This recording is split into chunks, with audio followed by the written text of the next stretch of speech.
There's a question almost no one is asking, but it quietly determines the entire fate of the next 50 years. And no, it's not will AI get smarter, or will it steal my job, or even the classic tech bro mantra, which model wins?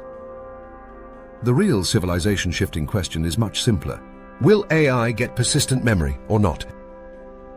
Because depending on that single variable, we either enter a sleek, organized cyberpunk future, think neon corporate city-states with functioning subways, or a messy neo-feudal world where urban tribes compete under flickering holograms. I know it sounds dramatic, but reality has been auditioning for that role for a while now. Persistent memory isn't about remembering yesterday's conversation. That's not intelligence. That's a goldfish with Wi-Fi. Persistent memory means an AI that can build a coherent story of you, your patterns, your style, your goals, your flaws, an entity that can anticipate what you'll do, not because it's psychic, but because it's paying attention. It's identity, narrative, continuity, the difference between a calculator and a companion. If that arrives, the world changes.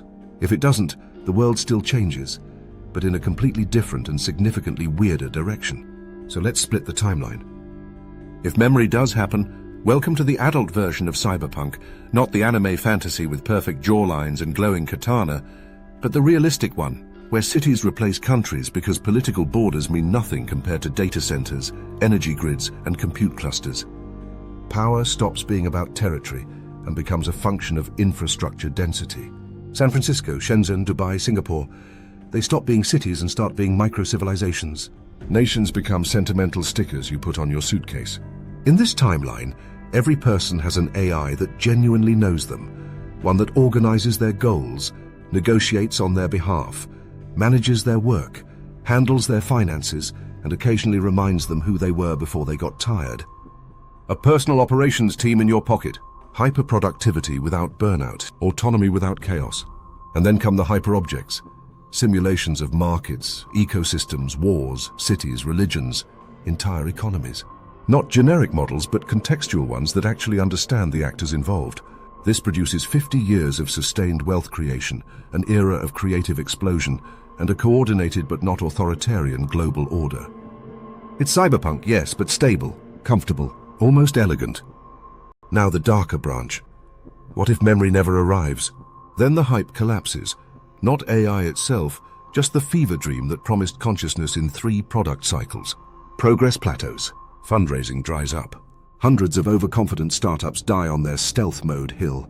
And quietly, countries dissolve from irrelevance. Not by war, by migration. People follow electricity, water, safety, and opportunity.